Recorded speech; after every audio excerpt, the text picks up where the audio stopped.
Hello everyone, welcome to my channel unfold learning. और आज मैं लेकर आई हूँ आपके लिए क्लास 10th आईसीएसई हिस्ट्री का topic Indian national movement INM। और इस वीडियो में हम इसके बारे में जानेंगे, जिसका कि हम पिछले वीडियो में फाउंडेशन ऑफ INC देख चुके हैं। ठीक है, तो INC जब बन गई थी, फॉर्मेशन में आ गई थी, तो इसको बनने के कारण बहुत सारे मूवमेंट्स हमारे लीडर्स ने फाइट किए towards the progress of independence. हमें स्वतंत्रता दिलाने में ये सारे मूवमेंट्स और लीडर्स का बहुत बड़ा हाथ है, तो इनके बारे में हम इस वीडियो में डिस्कस करेंगे। तो इंडियन नेशनल मूवमेंट जो कि 1885 से 1947 तक ये सारी चीज़ें हुई, जिसको हमने 3 फेज में डिवाइड किया है। First phase is called the moderate और अर्ली नेशनलिज्म, जो कि 1885 से 1905 तक चला, जिसको हम हिंदी में नरम दिल भी बोलते हैं। नरम दिल इसलिए कहा जाता है क्योंकि मॉडरेट्स जो थे उनका काम करने का तरीका प्रेयर्स, पिटीशंस और पीस पर था। ठीक है, प्रेयर्स मतलब अपनी मांगों को बताकर और उनसे जताकर, ठीक है, प्रेयर्स करके कि प्लीज़ हमें ये चीज़ दे दो, अपीजमेंट टाइप की। पिटीशंस मतलब अपनी दरखास्त लिखकर एप्लीकेशन के फॉर्म में या उसके लिए लड़के अकॉर्डिंग टू द लॉ। और पीस से मतलब शांति से। ठीक है, और जो कांग्रेस था that was not against the British crown. British crown के अंडर ही ये सारी चीज़ें हुई हैं मॉडरेट और अर्ली नेशनलिज्म के लिए। फिर इसके ही अपोजिट सेकेंड फेज है विच इज़ कॉल्ड रेडिकल या फिर एक्सट्रीमिस्ट या फिर असर्टिव नेशनलिज्म। ये जो रेडिकल्स थे ये 1906 से 1916 तक ये नेशनलिज्म का आंदोलन चला, जिसको हम कह रहे हैं गरम दल। तो नरम दल थोड़े से मॉडरेट थे, मतलब थोड़ा सा पिघल जाते थे, बातों को मान लेते थे ब्रिटिशर्स की। लेकिन गरम दल, जैसे कि नाम बता रहा है, बहुत ही ज़्यादा क्रांतिकारी थे, बहुत ज़्यादा उग्रवादी थे, इसलिए इसको हमने गरम दल या फिर रेडिकल, एक्सट्रीमिस्ट या असर्टिव नेशनलिज्म के नाम से कहा गया है। ये एजिटेशन पे बिलीव करते थे, ये शांति से बात करते थे लेकिन ये एजिटेट करते थे। एजिटेट का मतलब हो गया आंदोलन करना, नारे लगाना। ठीक है, तो इनका ये तरीका था। और स्वदेशी और बॉयकॉट मूवमेंट भी इसी के अंडर में हम पढ़ेंगे। थर्ड फेज आता है गांधीयन एरा। तो गांधी जी का जो भी योगदान रहा हमारी आज़ादी में, वो हम इसके अंदर पढ़ेंगे। सो आज हम डिस्कस करेंगे first phase, that is the moderate या अर्ली नेशनलिज्म के बारे में। किसी भी ऑर्गेनाइजेशन का काम उसके विचारधाराओं से डिसाइड होता है। ठीक है, तो मॉडरेट्स की जो विचारधारा मतलब आइडियोलॉजीज थी, वो हम यहाँ पर डिस्कस करेंगे। तो इस क्वेश्चन को हम इस तरीके से भी देख सकते हैं, why it was called the era of moderates. तो जब INC स्थापित हो गया था, उसके बाद जो एरा था उसको हम मॉडरेट एरा क्यों कहते हैं। So first reason was leaders were first generation of English educated Indians.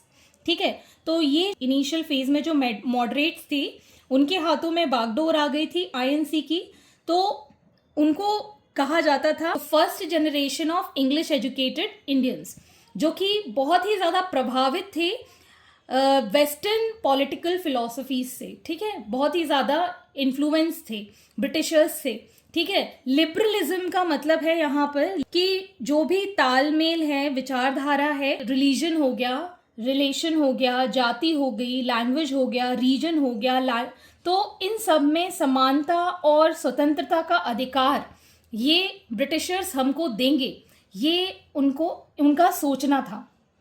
ठीक है, तो वो ये चाहते थे कि हर एक इंडिविजुअल का राइट है to the freedom of speech and for the expression. उनकी गरिमा में रह के उनको, हर एक इंडिविजुअल को, हर एक भारतीय को ये अधिकार होना चाहिए।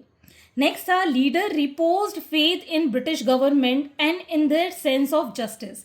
लीडर्स जो थे वो आंख बंद करके ब्रिटिशर्स पे भरोसा करते थे। रिपोज्ड फेथ का मतलब है आंख बंद करके कि ब्रिटिशर्स पे भरोसा करते थे, ब्रिटिश गवर्नमेंट की जस्टिस पे जो भी वो कह देते थे वो उनको वो थोड़ा सा लॉयल्टी के साथ, वफादारी के साथ मान लेते थे। उनका ये मानना था ब्रिटिशर्स ने हमारे इंडिया के लिए बहुत कुछ किया है, ठीक है। वफादारी के साथ साथ उन्होंने हमें एजुकेशन सिस्टम दिया है, एडमिनिस्ट्रेटिव रिफॉर्म्स दिए हैं, कम्युनिकेशन सिस्टम दिया है, रेलवेज दी है, तो हमें उनके लिए वफादारी दिखानी पड़ेगी क्योंकि हमारे देश की प्रगति में उनका भी योगदान है।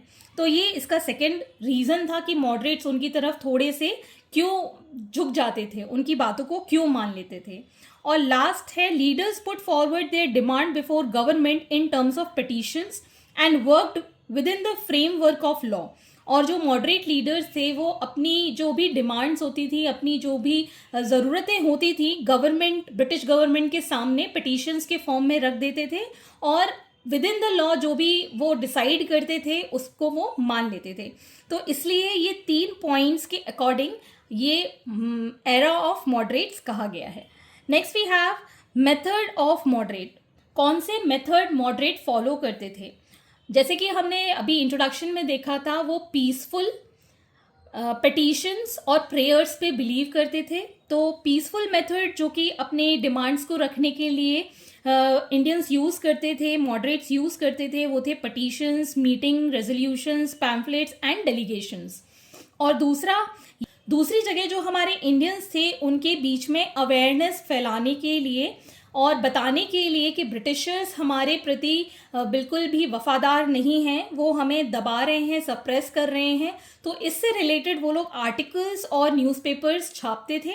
और साथ ही साथ स्पीचेस का मतलब हो गया भाषण देते थे जगह जगह, ब्रिटिश गवर्नमेंट हमें किस तरीके से दबा रही है और उनके बारे में हमारे जो भी ओपिनियंस, इंडियन के जो भी ओपिनियंस होते थे वो शेयर करते थे कि किस तरीके से ब्रिटिशर्स हमारे ऊपर राज करके हमारा फ़ायदा उठा रहे हैं, ठीक है। तो ये सारी चीज़ें इन 3 पॉइंट्स में यहाँ पे बताई गई हैं कि मॉडरेट्स किस तरीके के मेथड अप्लाई करते थे, किस तरीके के मेथड्स को फॉलो करते थे अगेंस्ट दी ब्रिटिश गवर्नमेंट, ठीक। नेक्स्ट आते हैं लीडर्स। जो भी मॉडरेट लीडर्स थे इसमें पार्टिसिपेट कर रहे थे वो थे Dadabhai Naoroji, Badruddin Tyabji, Firoz Shah Mehta, GK Gokhale, Mahadev Ranade, Madan Mohan Malviya, Surendranath Banerjee. Surendranath Banerjee has played a very critical role, very important role in the development of our Indian system. ठीक है, तो ये नाम आप अभी याद करिए, फिर मैं आगे डिस्कस करूंगी कि इनका क्या योगदान रहा है। G. Subramaniam Iyer, P. Ananda Charlu, Romesh Chandra Bhatt and Dinshaw E. Wacha. तो ये कुछ लीडर्स थे और मेन लीडर्स एटलीस्ट 5 आप याद कर लीजिएगा। कभी नाम पूछा जाता है तो आपको पता होना चाहिए कि मॉडरेट लीडर्स कौन से थे। अब हम जानेंगे कि मॉडरेट्स की डिमांड्स क्या थी, वो क्या चाहते थे। तो सबसे पहले वो चाहते थे रिप्रेजेंटेटिव लेजिस्लेचर, जहाँ पर जो भी रिप्रेजेंटेटिव्स हैं वो ज़्यादा से ज़्यादा इंडियन होने चाहिए ताकि वो गवर्नमेंट अपनी इंडियन गवर्नमेंट को रिप्रेजेंट कर सके और उसके जो प्रतिनिधित्व है वो कर सके, ठीक है। लेजिस्लेटिव काउंसिल भी introduce in province where they did not exist. Legislative councils जो है वो अलग अलग जगह पर बनने चाहिए ताकि जहाँ पर लेजिस्लेटिव काउंसिल नहीं है वहाँ पर लोग कैसे जानेंगे इसके बारे में। तो उनकी ये डिमांड थी कि लेजिस्लेटिव काउंसिल अलग अलग जगह पर बने जहाँ पर ये एग्जिस्ट नहीं करते। और हमारी जो बातें हैं, हमारी ये जो वॉइस ऑफ कॉमन पीपल है वो गवर्नमेंट तक आसानी तक जा पाए और सारे लोगों में अवेयरनेस आ पाए कि ऐसा कुछ आंदोलन भी है कि हम अपने राज्य अपने हाथ में लेना चाहते हैं। Indianisation of service. Indianisation of services का मतलब है ज़्यादा से ज़्यादा इंडियंस पार्टिसिपेट करें सर्विसेज के अंदर। क्यों? क्योंकि ब्रिटिश जो थे वो रेसिस्ट थे, ठीक है, और उनका जो एटीट्यूड था वो इंडियंस के प्रति रेसिस्ट कफ था और वो चाहते थे कि जो इंडियन हैं और जो ब्रिटिशर्स हैं उनके बीच में भेदभाव बना रहे। तो जो ब्रिटिश ऑफिशियल्स थे उनको हायर पोजीशन दे दी जाती थी और हायर पोजीशन के बाद जो भी इम्पॉर्टेंट जॉब्स होती थी वो भी ब्रिटिशर्स के हाथ में चली जाती थी, और जो भी हायर पोजीशन पे रहेगा उसकी सैलरी भी ज़्यादा होगी. So major part of large salaries were sent home to drain the wealth to England. तो हमारी जो इंडिया की जितनी ज़्यादा कमाई या वेल्थ थी वो सब इंग्लैंड के हाथ में इनडायरेक्टली जा रही थी, क्योंकि हायर पोस्ट पे सारे ब्रिटिशर्स थे. ठीक है, इंपॉर्टेंट पोजीशन पे भी ब्रिटिशर्स थे. Next is reduction in military expenditure and more funds for irrigation. उनकी ये डिमांड थी कि आप हमको आर्थिक रूप से एक्सप्लॉइट कर रहे हैं और हमें गरीब ही रहने देना चाहते हैं, और हमें जो भी फेमाइन है या जो नेचुरल कैलमिटीज़ होती हैं, डिज़ास्टर्स लाइक फ्लड होता है, ड्राउट होता है, अर्थक्वेक होता है, इसमें भी कोई उनका योगदान नहीं था कि हमको कोई भी इसके अंदर वेलफेयर प्रोग्राम के अकॉर्डिंग कुछ मिल जाए, हर्जाना मिल जाए. ठीक है, तो कोई भी तरीके की मदद नहीं दी जाती थी, और लैंड रेवेन्यू बढ़ा देते थे, और इन परविशिंग दी पीजेंट्स इन ज़मींदार, और उनको बहुत ही ज़्यादा गंदे तरीके से ट्रीट किया जाता था. और यहाँ का जितना भी अच्छा गुड्स था वो यूरोप भेज देते थे, जिसके कारण कि हमें फूड की शॉर्टेज हो जाती थी. So these were the 3 major reason. और इसमें मैं एक और रीजन ऐड करना चाहूँगी, holding of ICS examination in India. तो ICS है Indian civil services examination, India में कंडक्ट कराना चाहिए ताकि जो इंडियंस हैं वो भी हायर पोजीशन एक्वायर कर पाएँ, क्योंकि ये जो इंडियन सिविल सर्विसेज एग्ज़ाम था वो तब लंदन में होता था. तो उनकी ये डिमांड थी कि ये जो इंडियन सिविल सर्विसेज एग्ज़ाम है वो जिस टाइम पर लंदन में होता है उसी टाइम पर इंडिया में भी होना चाहिए, ताकि इंडियंस को भी बराबरी से गवर्नमेंट जॉब्स मिल पाए. और इसके अलावा कुछ और रीज़न थे, that is change in tenancy law and salt duty, separation of judiciary from executive and freedom of speech.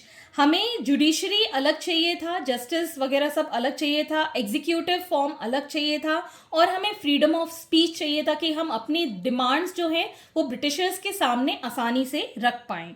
और वेलफेयर प्रोग्राम फॉर इंडियंस नहीं थे. वेलफेयर प्रोग्राम्स लाइक कहीं पर अगर बाढ़ आ गई है या कुछ हो गया है तो वहाँ पर ब्रिटिशर्स कोई मदद, आर्थिक मदद छोड़ के भी और कोई मदद नहीं करते थे. वो प्रोग्राम्स वो primary, technical and higher education वो चाहते थे कि ऑर्गेनाइज करें इंडियंस के लिए भी, एजुकेशन कंपलसरी हो जाए, टेक्निकल एजुकेशन उनको आसानी से मिल पाए, हायर एजुकेशन भी वो आसानी से ले पाएँ.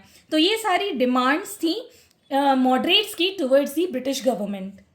तो इसमें आप ये वाला पॉइंट, ये वाला पॉइंट, ये वाला पॉइंट और ये वाला पॉइंट, ये 4 पॉइंट्स इंपॉर्टेंट है, इसको थोड़ा सा ध्यान में रखिएगा. अब हम अचीवमेंट्स की बात करेंगे. अचीवमेंट्स जो मॉडरेट्स ने इतने सालों में अचीव किया वो क्या था. पहला था passing of Indian council act 1892. तो 1892 में इंडियन काउंसिल एक्ट था वो पास हो गया था, और इसके अकॉर्डिंग जो लेजिस्लेचर था उसमें नॉन ऑफिशियल मेंबर्स को भी जगह मिलनी चाहिए ताकि वहाँ पर ज़्यादा से ज़्यादा इंडियन रिप्रेजेंट कर पाएँ हम. ठीक है, तो according to which the legislature was enlarge to include few non official members. तो ये वहाँ पर पास हो गया था. और दूसरा जो इनका अचीवमेंट मॉडरेट्स का था, that was the Indian civil services examination in India was held as well as in London at the same time. तो ये वाला रेजोल्यूशन जो भी डिमांड थी वो भी पास हो गई थी. तो ये 2 अचीवमेंट्स आप अच्छे से याद कर लीजिएगा. Next we have limitations. तो लिमिटेशंस का मतलब है उनकी सीमाएं क्या थी. मॉडरेट जो लीडर्स थे उनकी एक हद थी, दैट इज द लिमिटेशन.